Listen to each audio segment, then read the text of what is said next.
Welcome, everybody. This is Rush University Medical Center Division of Nephrology Renal Biopsy Conference for the 24th of March, 2022. My name is Roger Rodby, and today we've got two cases that I'm going to present. These are old cases with a lot of follow-up, and I think a lot of lessons to be learned that I learned from them that I like to share, and hopefully will influence and get some interesting discussion. There are 6 polls that I've built into this talk today. So all the attendees, I hope that you can vote and vote quickly so we can move it along. There's no right answers to any of this stuff. I just want to see what people would do. There's a lot of opinion based because we're going back several years, and you have to think about, when I ask what you would do, you have to think about what you would have done back then, not what you would do now. As usual, this is being recorded. It'll be put up on our YouTube shortly. We have nothing to disclose. And this week, I did get a permission, consent from the patients to present their cases. So I was specifically wanted to keep the dates intact because it's kind of important historically as we go through these cases. So I'm going to start with patient number 1.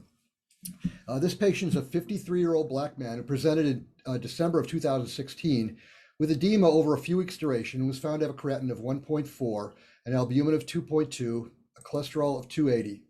His urinalysis had 4+ protein and 2+ blood. His baseline labs were only several years before that. It was normal with a creatinine of 1 and a normal urine. His past medical history had some sleep apnea with a CPAP mask, hypertension on a beta blocker, gout on allopurinol, but no diabetes.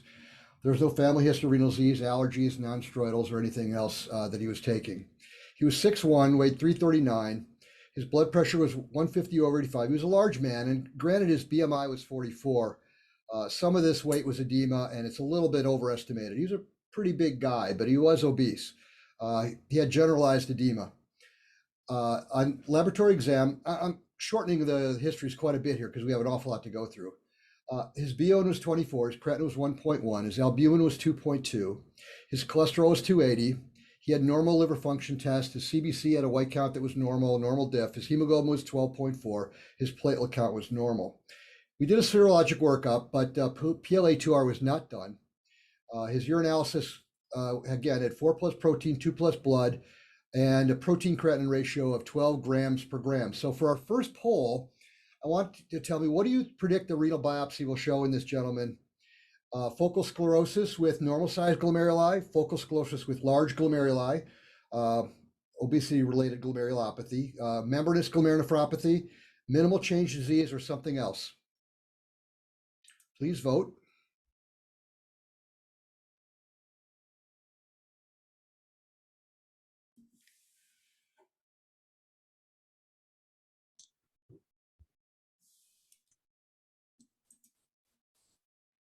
Excellent so far. I mean, it was above 80%, so pretty good. I'll go ahead and end the poll here and share. Last, if anyone else has last few seconds here. All right. Okay, so as you can see, the largest amount of people picked obesity-related glomerulopathy, and then focal sclerosis and membranous are basically the same, and a couple people with minimal change. Dr. Whittier, I know you didn't vote, but what would you have voted for and why? I would have picked number 1. Clearly, I would have only been in the minority there, but I would have picked number 1. And that's, I think his demographic of being Black and then having nephrotic syndrome in his age group makes me think that FSGS would be most likely. He certainly is obese. He's, at risk for ORG, but that's typically more of an indolent presentation. It doesn't usually present with sort of nephrotic syndrome and symptoms of the nephrotic syndrome.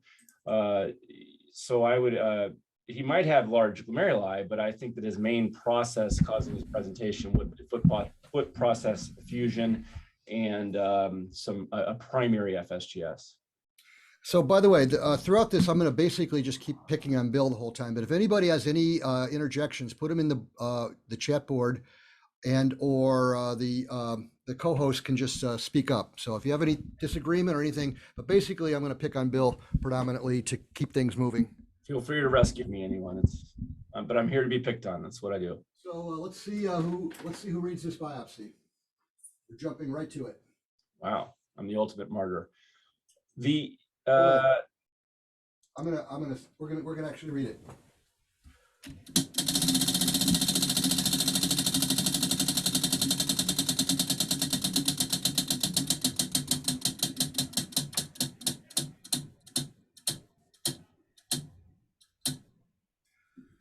Chintav, first year fellow. All right, Chintav, give me a second here. All right, how's the volume coming along? Good, good. Can you hear me, Pravir? Yeah, yep, David, we can hear you too. All right, Chintav, I'm going to give you control here. Just remember, there's sometimes a lag. So click once and just kind of wait, and you'll be able to advance the slides from the bottom. Go ahead and click on the screen once. Yep, and move the mouse. Yep, you're controlling it. Go ahead and advance the slides at the bottom. Yep, there you go. So, Go to the bottom of the screen. Yep. The arrows, you see the arrows at the bottom? yeah, I can't find my laptop for some reason. Here. Can you just advance? I Yeah, can't. I'll advance it. All right. Okay. Okay, so this to me looks like an H&E stain. sorry, I have to interject one thing. Whenever you see those very large blue globules, Yeah. I mean, the pathologist wanted to note something, so they stained it with a little blue color. So that's just a little tip off. Okay. Yeah. That's my blue marking pen. Okay. All right. So yeah, so we got an H&E stain. Looks like I'm kind of looking along the line. Don't see like any glomerulus here, but there's like probably one. Is this the one right here hanging off the tip right here? What you're circling there is a little tubule. It's to the right. You Right. have some Bowman. Yeah, right yeah. there. There you go. Go ahead. So right there. So yeah, so there's one. I don't see like any. I mean, yeah, we'll look this glomerulus at a higher power. So we'll just go to the next. Yeah. So I mean, it's a small little fragment of tissue, and we have one glomerulus hanging off the edge of the tissue there. Okay. Just have to click once to control the screen again. Yep, go ahead. Now you're controlling. There you go.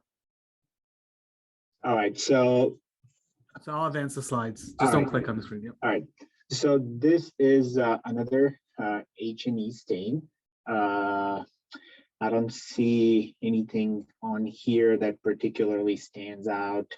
We're looking at this glomerulus, right? Like right in the middle. Yeah. That's the glomerulus that was kind of dislodged. Dislodged, yeah. Bowman's So I don't space see, like, out to the any- right. Yeah, I don't see any mesangial expansion in there. I don't see any segmental scars because I think that was on our differential as well. So overall, I think it looks pretty good to me, unless there's something Okay. that I'm missing.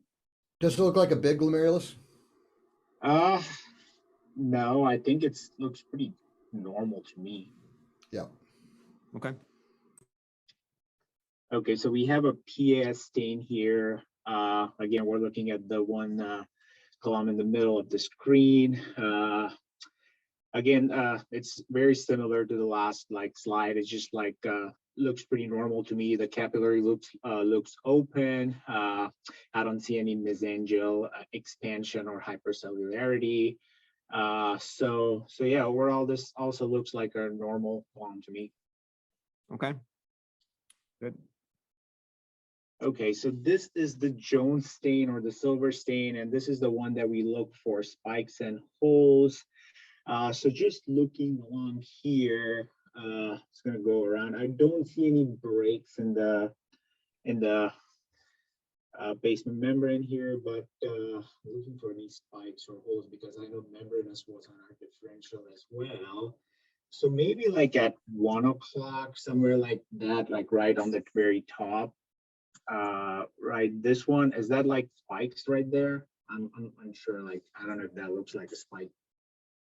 To the right, right, maybe there's a suggestion of a spike over there. Yeah, keep going. Okay. A little bit. But go back to where you started though, because I do see some holes in the en face areas. Okay, so like right here somewhere. No, over to the left. Okay. Yeah, and that, yeah, look at that. Look at those Oh, holes right there. Okay. Okay. Yeah. Alrighty. So And we then, do the- have some. and then in the holes. loop to the above, to the left, a little slightly, there's more holes. Yeah, Okay. All right. Okay. Very mind. All right. Got it. so there are Should- holes and maybe suggestion of some spikes, suggestive of membranous. Okay. Chintab, on a scale of 1 to 10, those holes and spikes, I give about a 1, so don't feel bad. Yeah. All right. So there was no fluorescence or EM, so I had to look very carefully. So I used the trichrome to try to look for subepithelial deposits. Okay. Do you see is- any? is- so The this is the textbooks trichrome say they thing. appear pink or fuchsinophilic is Okay. the term. So if I look around here, let me move my mouse. Is this one like right here is one I see where it's like, Yeah. you know, some deposits right Uh-huh. there. Let's see if I can advance. Oh, yeah, maybe- yeah, right where maybe- the arrow was. Yeah, That- right that's there? all- Yeah, right there. Yep. Yep. Okay. Yep. All right. Then maybe right some here. Yeah, that looks like it's a mesangial area there. Okay. Yeah. All right. I don't know if there's anywhere else I see here. Yeah, so if you advance to the next slide, I highlighted Oh, okay. where I see All right. eosinophilic subepithelial deposits. Okay. So this is it. This is all the tissue on this case. So make your call. Yeah. So yeah, it is a membranous nephropathy. Well, yeah. So Possible, you have possible, to, possible. Without the EM, we don't know that because we need to look at the EM to kind of definitively say that. But I think amongst all the differentials, I would say possible membranous. Yeah. So I mean, the quantity is not sufficient for definitive diagnosis, but the findings are consistent with membranous nephropathy, is what I said. Okay. All right. Great. Can you share with me now? Go ahead and click. Okay, so now we're in 2017. So this is a poll, our second poll. What would you do with the information provided by the biopsy? And remember what might be whether or not you believe PRT2 antibody was available in 2017 or not. And it may be different for your center. Would you rebiopsy the patient? We had one glom with a suggestion of membranous. Would you do a serum PLA2R antibody, treat with a CNI, treat with rituximab or cyclophosphamide, or do a malignancy workup?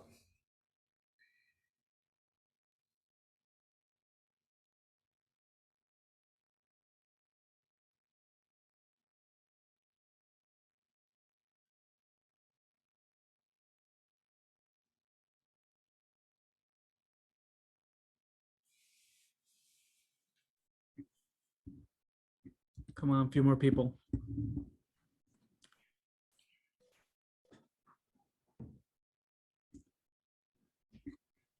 That's good. All right, that's good. I'm going to end the poll here and share the results. So the winner here is PLA2R antibody. About 50% of people said that, with a smattering of everything else. Bill, what would you have done, and what was your argument for that?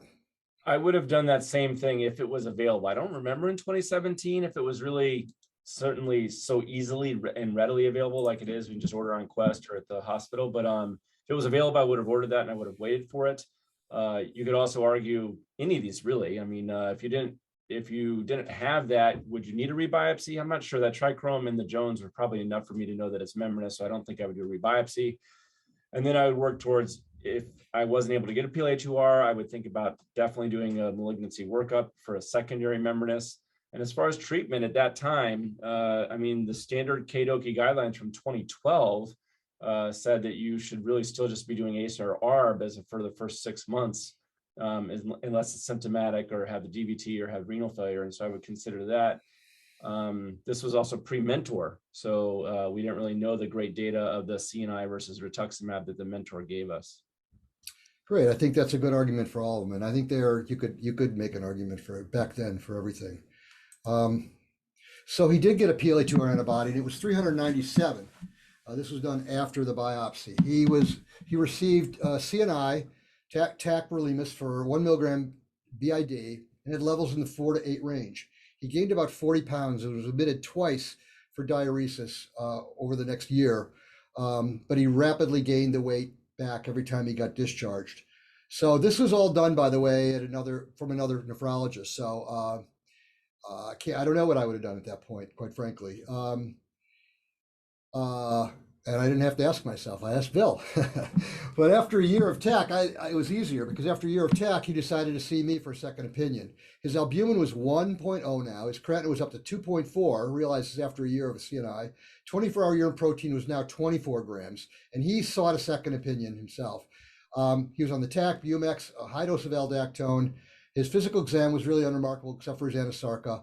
And he had a repeat PLA2R antibody by ELISA was now 603. So he's had a year of TAC. He's gotten worse, and his PLA2R antibody's gotten worse. So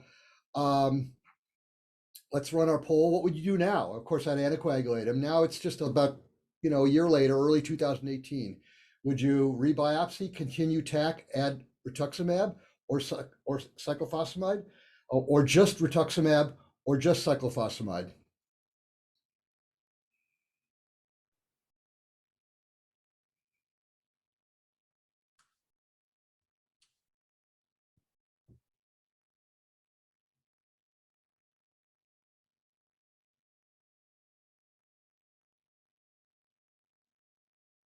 I think being early 2018 is part of it. Should go into your decision making at this point. Pretty good. Okay, almost 80%. So I'm going to end the poll. And So share show the results. poll. Bill, give me a short argument for each, for against each of these. Sure. I think rebiopsy is probably, knowing the PLA2R is positive, and we had some features consistent with membranous, I think that was pretty much out. You could always argue, yeah, you know what, I think that one's out. Continue TAC and add a rituximab or cyclophosphamide versus rituximab alone versus cyclophosphamide-based regimen. I kind of think of what was going on in my mind in 2018 amongst things, and that was pre-mentor again. But if I remember, there was some early data for that RUMC had maybe 100 consecutive patients that didn't have another arm in the study, but it was 100 consecutive patients with rituximab, and they did very, very, very well. And he was a big earlier believer of rituximab before it was in a good randomized controlled trial. That being said, I know cyclophosphamide would have probably given me the best chance to work in this severely nephrotic rising creatinine patient. And so I probably would have chosen a cyclophosphamide-based regimen. Last thing to say about this is the rebiopsy. One reason to possibly consider it is to see if you're kind of past the point of no return. A biopsy with 90% scarring and everything's kind of dying, you may not want to expose this person to further immunosuppression. So I think that there is, to me, an argument for all of these things. I think that's a really good point about the rebiopsy. It wasn't so much to make a diagnosis, but he's had a year of TAC and things are getting really bad. And is there a point of no return? That's a really good question. And if there is it here? I think number 2 I don't really like because his creatinine is up, and I'm not sure I'd want to give him any more CNI with the creatinine up. But the other 3 I can kind of buy pretty well. So I opted for a cyclophosphamide for kind of the reasons you said. Bill, what dose would you give him? I have had, I would give oral cyclophosphamide at 2 mg per kg, and I would do it for 3 to even 4 months. And I have not used prednisone along with that. Some people would argue use low dose prednisone, 10 to 15 milligrams or something, but I use just straight up oral cyclophosphamide. He's a pretty big guy. Well, it's a good point. Yeah. So what, 2 mg per kg? That might be a lot. I usually, in my heavier patients, I do 2 mg per kg, but I don't go over 200 milligrams per day. Okay, so there's one other factor. I took his weight into consideration, took his creatinine into consideration, which brings his dose down. And the fact he's on alpurinol, there is a little bit of an interaction there. So, which I'd forgotten until I read my progress notes, to be honest with you. So I put him on 150 milligrams a day. And what's your level of optimism, Bill? This is not a poll. What's your level of optimism that he'll respond to cyclophosphamide? You're very optimistic, mildly optimistic, or put a fistula in him? I would love to know if his creatinine was maybe just up a little bit because maybe he was slightly prograph toxic. Maybe there's some reversibility there from the hemodynamic effects. I'm going to go in the middle there, mildly optimistic. I would not put a fistula in him right now, but I'm not very optimistic either. He's got, pretty significant proteinuria along with that creatinine of 2.4. Yeah, I think that's kind of the way I felt, but I felt like the guy hasn't had adequate treatment. He hasn't had a good chance, and we'll give it a shot. So here we are. This is going to be the clinical course. I'm going to walk you through it. Here's when he first is seen. His biopsy got tacked for a year. I see him about 9 months later, 11 months later, and he's much more nephrotic now. His PLA2R is up to 603. His creatinine's going up. Unclear if that's related to severe nephrosis, tacrolimus, or possibly just CKD from chronic membranous. His protein creatinine ratio is 24 grams per gram.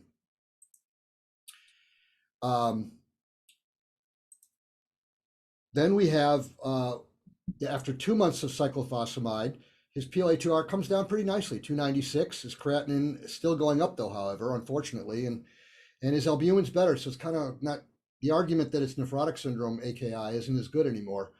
His protein creatinine ratio has gone down a little bit to 16. 1 month later, now he's got in cyclophosphamide 3 months. His PLA2R has gone down to about almost 20% of what it was, and his creatinine's 2.3. His albumin's come up a little bit. His creatinine has gotten better, fortunately. So now we've completed 3 months. And you took Prograf as well, right? Yeah, he's been off Prograf, of course. I'm sorry. And so, yeah, he's only on cyclophosphamide. And so now we're 4 months out. His PLA is down to 95. His creatinine is stable at 2.3. His albumin's 2.2. And his protein creatinine ratio continues to get better. Bill, would you stop or would you continue? Oof. It's getting up there on his total cumulative dose of cyclophosphamide. And which one is worse, continued risk of the known toxicities versus his, stabilization and or improvement in his proteinuria. That PLA2R titer is helpful to me very, I think. I mean, I probably would keep going until I got normal or close to undetectable. And I would like to try to use that as a guide for activity, although Well, we know that the proteinuria always lags the PLA2R, and there's some data that if your PLA2R goes even in half, which he had by, cyclophosphamide of 2 months, that you're probably responding. But I don't know that data was available at this time. I was planning on going a couple more months, and I don't know that if I saw this today with as well as he's responded, I might stop it sooner. It's hard to say, but. At the time, I was thinking 6 months. I'm sorry, Bill. No, I agree. Partial remission is better than no remission, but a complete remission is better than partial. So I think. No. I think the writing is that as the PLA2 is going down, I think the writing is to continue even if you stop the medicine. And but here's what actually happened. He never came back, and I told him to stop the medication, and he didn't, and he continued it. So talk about cumulative dose, he now had 10 months. Now this seems like an enormous amount of cyclophosphamide, but just to put it in perspective, we used to treat GPA with 18 months of cyclophosphamide before we knew that there were these, these other cyclophosphamide maintenance for agents like rituximab and Imuran and the like. So this is a lot, but it's, there was a lot more. And the bladder cancer that we used to see was related a lot more. But I had planned on going down. But at least you can see now, after 10 months of cyclophosphamide, his PLA2 is down to almost normal, 5. His creatinine is hanging in there at 2.4. His albumin is now almost normal. And his protein creatinine ratio is 8.7. We go out a little further. And now, 5 months later, wow. His PLA2R is negative. So I have a feeling the writing was on the wall that this was coming down. But regardless, his creatinine is sitting at 3. His albumin is 3.9. It's normal. His protein creatinine ratio is now 6. And 5 months later, again, PLA2R is negative. His creatinine is 3. His albumin is normal. And his protein creatinine ratio is 1.4 grams per gram. So, I mean, I had the same feeling you had, that this guy's prognosis is awful. But I had, no idea what would go on. And in fact, when you follow him another 2 years, another year out, his now creatinine is 1.8 when I last saw him. He remains in remission serologically. His albumin's normal, and his protein creatinine ratio is 1.2 grams per gram. So even after we stopped, he continued to improve for 2 years. And I think that is a good lesson about chronic membranous and how slow and how long it takes for these basement membranes to heal. I think in my wildest dreams, I never would have predicted that he would have done this well. So I think with that, And just one other comment, the delayed resolution of proteinuria and all that can be seen with Rituxan as well. I think it's kind of any treatment. It takes a long time, even at 6 months, it can be up to 18 months before these patients show continued improvement. yeah, so it's really quite remarkable. Right. And this basically just shows this PLO2 antibody didn't really do anything to attack, which is not unexpected. And then it was really the cyclophosphamide that put him into remission. I'm going to move on. We've got another case. This is patient 2. This is a 59-year-old Black woman who was found to have proteinuria and hematuria in October of 2016. So this is basically the same time patient 1 presented to the outside physician. So they're both presenting at the same time with proteinuria. She had a 2-year history ago of ductal cell carcinoma of her breast, which was treated with mastectomy. Lymph nodes were negative, and she did not receive chemo or radiation therapy. Her creatinine was 0.7. Her urine had 2+ protein, 2+ blood, 5 to 10 red blood cells. She underwent a CT scan of the abdomen and pelvis for hematuria, which were normal, and she was referred to nephrology. I saw her 1 month later, and her creatinine was 0.7, albumin 3.1, hemoglobin 12.8, cholesterol 306. Urine had 3+ blood, 3+ protein, protein creatinine ratio 1 gram, an albumin creatinine ratio 2.9 grams per gram. Complete serologic workup was done, was normal. And again, a PLA2 antibody was not done. Her past medical history was significant for hypertension treated with lisinopril, hyperlipidemia with torvastatin, and an estradiol, which is an estrogen production blocker, just as kind of prophylaxis for her history of breast cancer. No diabetes, family history, no nonsteroidal, nothing over the counter. And she was asymptomatic for the most part. Her labs were as above, and a renal biopsy was performed. So let's take a look at this. I think I will read it for the sake of time.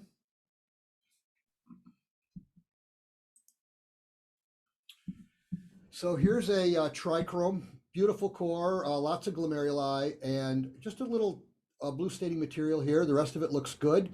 Tubules look healthy. So I don't see any chronic interstitial fibrosis or glomerular sclerosis. Yep, I agree. This is a PAS of a single glomerulus. Actually, H&E. I'm sorry, I knew it this time. I just said the wrong thing. It's an H&E, and you can see the cells very nicely. Here's the vascular pole. This is probably, the JGA here, and this is the proximal tubule takeoff. So this looks hypercellular here, but it's actually not, being the vascular pole. It looks pretty normal. There's a couple areas of maybe hypercellularity, but I wouldn't really call it much. Looks pretty normal to me. All right. Here's our PAS, and a nice glomerulus. The mesangium looks a little bit expanded, but I don't know. I don't see any segmental scars. I don't see anything else to suggest anything really. Looks pretty normal to me. Okay. Good. And here's our silver stain. And we're looking for holes, splits, breaks, etc. And boy, I don't know, maybe a couple holes here and there. Yeah, it's pretty subtle. Here, I don't see any spikes though. Yeah. So I don't know. I'd call it pretty normal to me. Yeah, close to normal. Okay. And here we've got an IgG, which is positive in a capillary loop pattern, a granular pattern. You can see very nicely here the capillary loops, and a little bit maybe some mesangial staining, but I'm not so even sure about that. It's really a peripheral capillary loop IgG staining. Yep. And David, there was no light chain restriction. No. Congo red was negative. Everything was negative. Yeah. Yep. And so we do have a PLA2R stain. This must have been one of our very first ones. And you can see it's positive in basically the same pattern as was the IgG in the prior stain. And moving along, we've got an EM here. This is the blood spaces, the urine space. We'll go at a higher power, but you can see a lot of deposits dark here and fairly diffuse footprint effacement for someone with 5 grams of proteinuria. We'll move up on it. blood space, urine space, foot processes, pretty well effaced. And here you can see the deposits here, here, here, and here. They look like they're pretty new. It kind of fits her story. And then one more higher power, blood space, urine space, foot processes are pretty well effaced. And these subepithelial electrons dense deposits. We don't have any subendothelial, and I didn't see any mesangial deposits either. Right. So this would be a diagnosis would be an early PLA2R positive membranous glomerulonephritis. Yes. How'd I do, David? Good. except for misquoting the first stage. So this is a diagnosis. A PLA2R was set. Now this was probably one of the first PLA2Rs that we'd had, and from our lab. And back then ELISA wasn't available. It was 1 to 640. Now I remember I read my notes, and it said this is one of the highest I'd seen. And I think there's some Dr. Glassick might have at one point given us some kind of a cheat sheet for what that might represent. Dick, is this pretty high?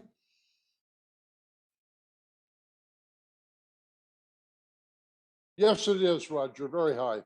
Okay, so yeah, so I had limited experience, but I had written this is the highest one I'd seen, but we don't have an ELISA to really know what it is. Now I want to put this into perspective because kudos to Bill that he remembered there was a KDIGO 212. I had to look up when the KDIGO before the last two was, and it was by Catran and all, and et al. Of course includes Dr. Glassick, of course. But this is what and as Bill mentioned, this was what the recommendations were, was immunosuppression only if nephrotic. She wasn't nephrotic. And if there's greater than 4 grams, that does not increase after 6 months of RAS inhibition, or if the creatinine increased by 30% in 6 months or life-threatening nephrotic syndrome. And the PLA2R interesting, even though it was, it was brought to light by Dr. Salant in 2009 in New England Journal of Medicine. This was 3 years later. In the appendix, it basically said it was a research recommendation. They had nothing was based on PLA2 at that point. And then just remember that the Mentor trial was not till 2019. So we're in 2017 now with these 2012 guidelines. How would you treat her?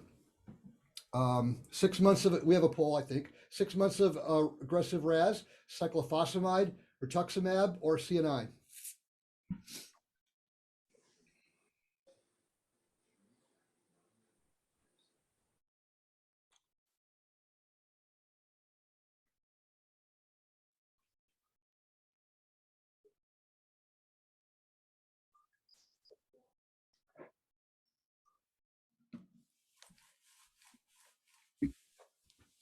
A few more seconds here. Get your votes in. There we go. Yeah, so about Alright. 50% said RAS inhibition for 6 months, and a few people went directly to cyclophosphamide. 30% went to rituximab, and a few people put her on a CNI. I think that's reasonable. I would be surprised. I don't think it's crazy to jump ahead. I'm not sure that most people would at this point, but I don't know that we had all the information we have now. So what I decided to do is to put her on 6 months of aggressive RAS inhibition. She was asymptomatic. I think that was pretty much the KDIGO call at that point. Now, 6 months later, her creatinine is still 0.7. Her urine protein creatinine ratio is pretty much the same. It was 4, now it's 5. Her albumin's a little bit lower, 2.8. Her PLA2R, 535. So this is the first real one I have now. It's pretty elevated. There's no edema still, but I rechecked it 1 month later. It was 256 for whatever that was worth. What would you do now? Remember, she's had 7 months of RAS and not much is going on, but she's still pretty asymptomatic. Would you go with 6 more months of RAS inhibition, cyclophosphamide, rituximab, or CNI?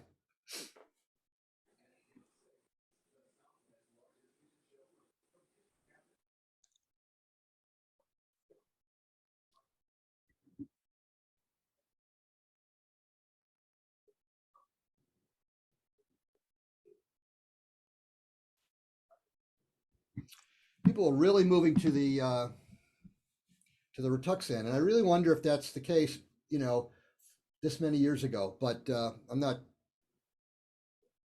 denying that. But we've got 53% rituxan, 22% cyclophosphamide, 20% is continuing RAS, and a few more with the CNI still. So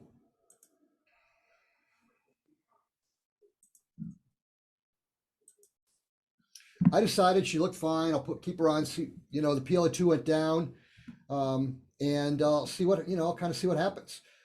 So there was no rush in my mind, right or wrong. There was no rush in my mind. So 5 months later, now her creatinine is still 0.7. Her urine protein pressure is up a little bit more. It's gone pretty much a year now on this RAS inhibition. She's gone from 4, 5 to 6, but now her albumin's falling. It's 2.6. She has some edema, and her PLA2R is climbing again. So this may be our last poll. We'll see. I'm not sure. I can't remember. But what would you do now? Continue RAS, longer, cyclophosphamide, rituximab, or a CNI?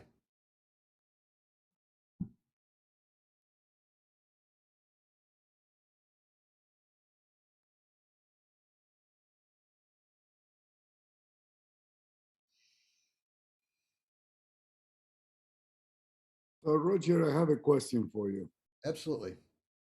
This patient was treated with an ACE or an ARB, I don't remember, but what was your interpretation for the significant decrease in the titer of the PLA2R antibody? I have no idea. I thought, it was possible that she was going into a spontaneous remission, but that was a huge jump from 1 month to the next. Now, it hasn't been my experience for that to be that labile of a test. So, but, that might have played a little bit of role in my thinking, just go, her PLA2 is getting better. Maybe I should just hang in there another 6 months. But I don't have, that seems awfully fast without therapy. Even in somebody who would go into spontaneous remission, it seemed a little fast. So we've got a huge number of rituximab here, 2/3, cyclophosphamide, and then a few people say stick with the RAS and the CNI. Now, the way I felt about it at this point is that, enough's enough. I've been, I may have gone 6 months too long anyway with conservative therapy. Her albumin's dropping, her PL2's in climbing, and now she's got 1+ edema. So it was really time to bite the bullet. Bill, what would you use? Well, I had the name Rituxabil even before Mentor came out, I want you to know.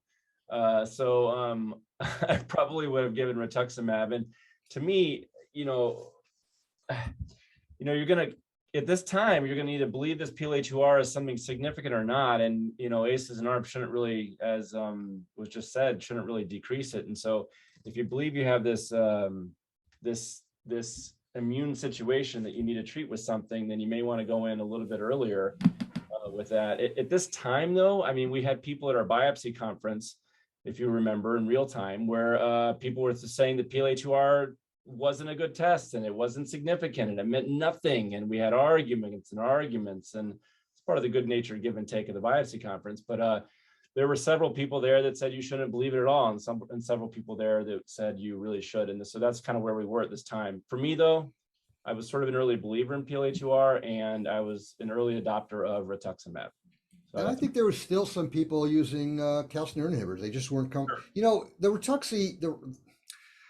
RUMC, that's interesting. The RUMC protocol was a little scary to a lot of people, and it's a little difficult. In fact, I never even brought up why I gave him just straight cyclophosphamide as opposed to using alternating cyclophosphamide and steroids. And it really is a matter of convenience for myself and getting him in and out. We don't have an infusion center, and it would have been more difficult to get him the Solumedrol IV boluses at the beginning of the month.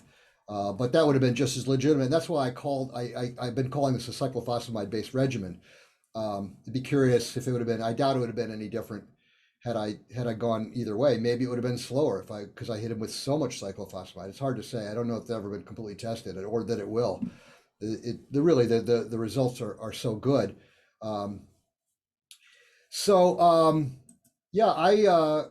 Being a believer in in Rituxabil, I also wanted to go with rituximab. That was the answer that I chose. So I actually tried to get it, but it was denied. And I actually had an appeal to a nephrologist, on phone call appeal, and it was still denied. And I've never quite had that happen before or since, a denial when you actually talk to somebody, but it didn't, it wasn't flying. And this was back long enough ago that, Mentor wasn't there. It wasn't standard of care. And cyclophosphamide was. So, so I put her on cyclophosphamide, 150 milligrams a day, a nice dose. She had a normal creatinine and was not on allopurinol. And so here's where we started. It actually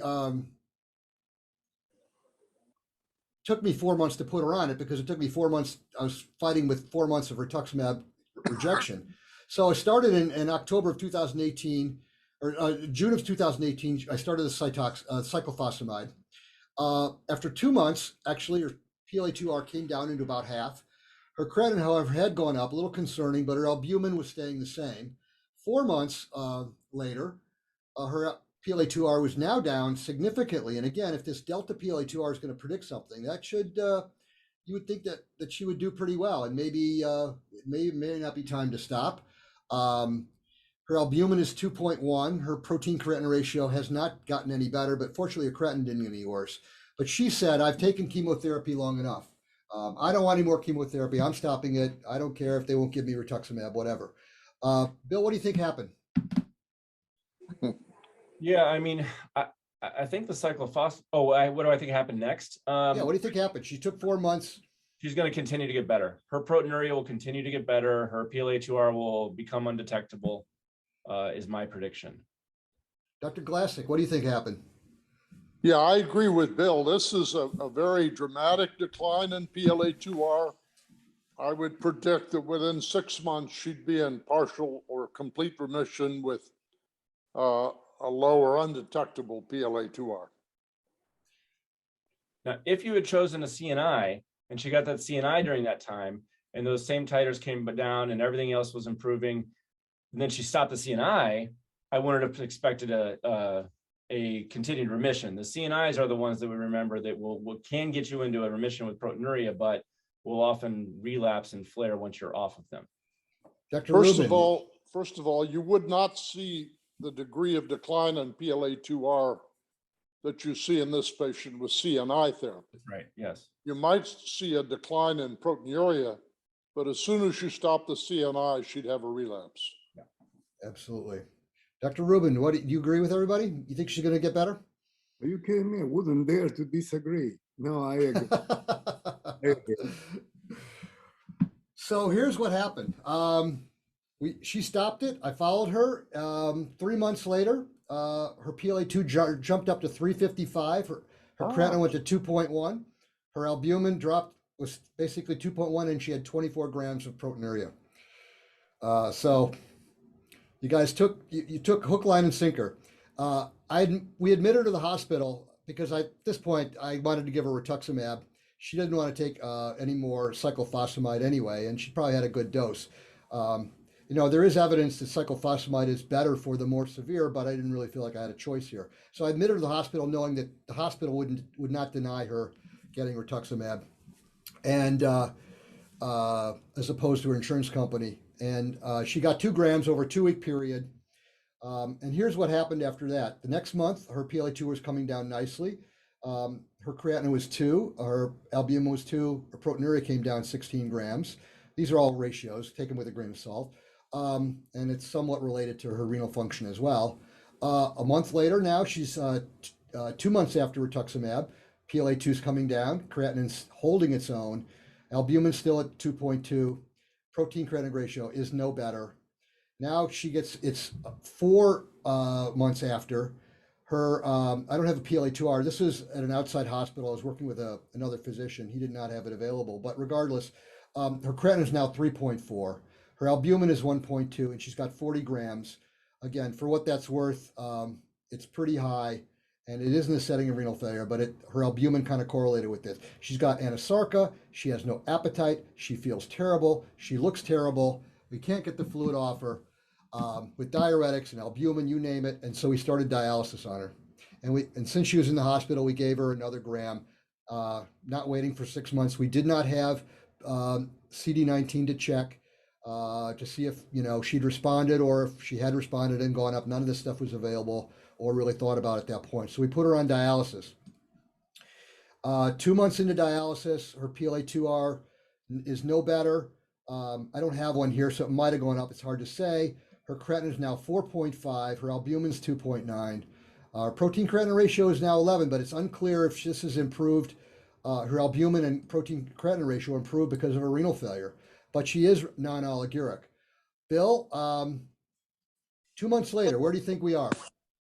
Boy, I can't raise my hand and say I give up with these predictions. I haven't been that. You're a good sport, Bill. I love you. Thank you. I mean, boy, creatinine at 3.5 with 40 grams, failing cyclophosphamide, and I know I said earlier, Rituxan can be given, and you need to wait and hold on, and it's going to improve things later on. But this one looks like a pretty bad prognosis for renal recovery. So I would say unlikely for her to get off of dialysis, and that probably means she's going to get off of dialysis. Dick, what do you think? Well, like Bill, I don't want to make any more predictions since I did so poorly on the first one. I don't think you've ever done poorly in your life, Dr. Glass. I would, this is 2019. In 2022, I'd be thinking about using daratumumab or obinutuzumab rather than just watching. But at this point, I probably wouldn't give any more rituximab without knowing what her CD20 level is. And I think she's got a chance of improving because her serum albumin is going up and her PC ratio is going down. So I think there's a chance that she might do okay and come off dialysis, but it's not a great chance. And she's been on dialysis 6 months now, so I wasn't very optimistic, and I was fairly convinced that the reason she was getting better is because she was shutting down and her creatinine went up.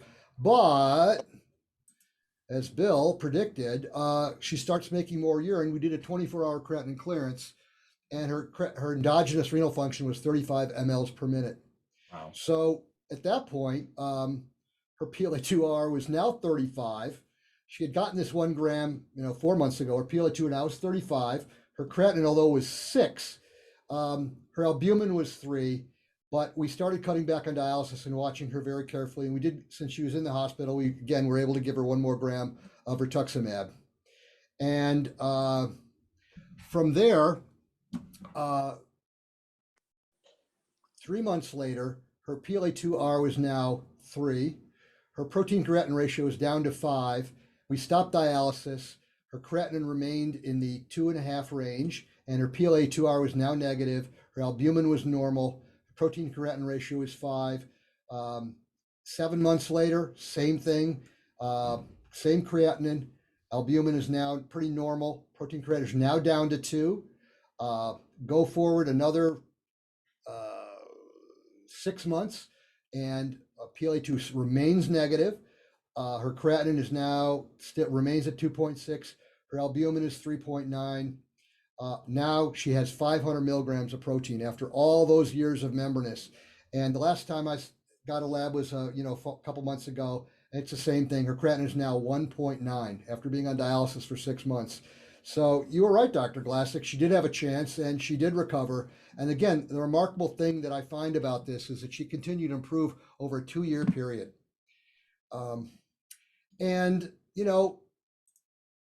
This is her graph of her PLA2R.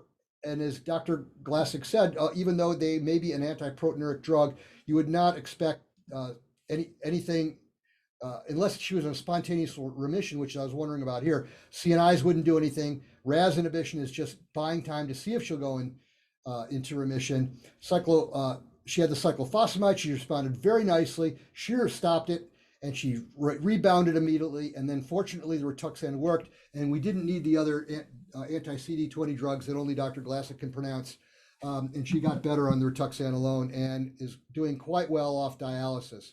So I have a few lessons here, but before I go to the next slide, I'm curious to see if anybody has any comments. I mean, the reason I presented this was because, quite frankly, when I'd seen these patients, before having a PLA2R available, I'm not so sure I would have been very aggressive treating them, because the first patient I would have thought, I don't know, this guy's got chronic GN, he's not going to get better. I don't know.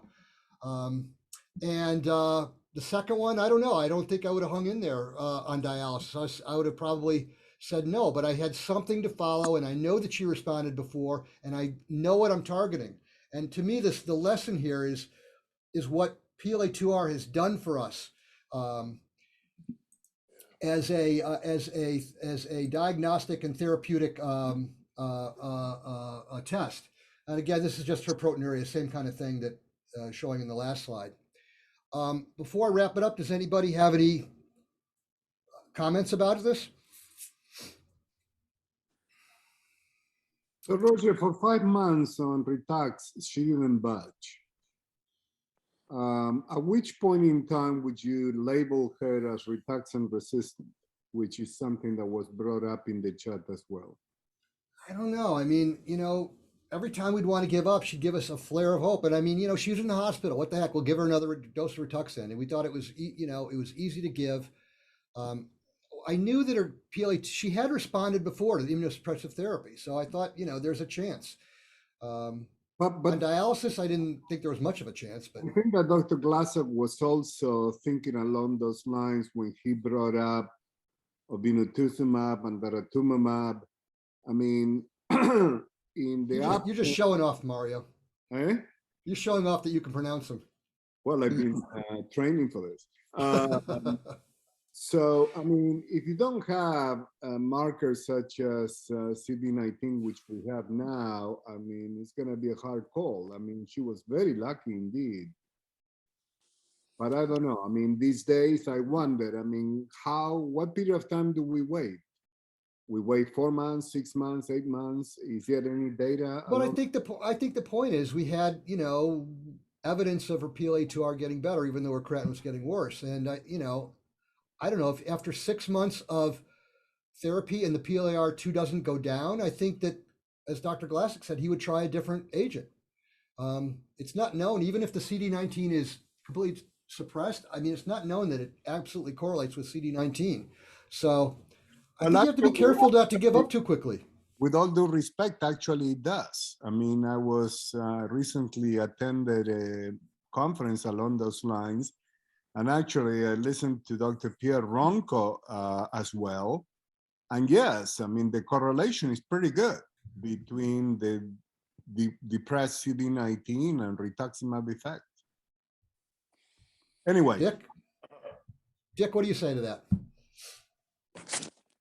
Well, I have nothing to add. I think you certainly want to know that you're having the desired effect on the B cell population. And unless you get a fairly complete disappearance of CD19 cells, you're not giving enough rituximab, or the rituximab is not effective.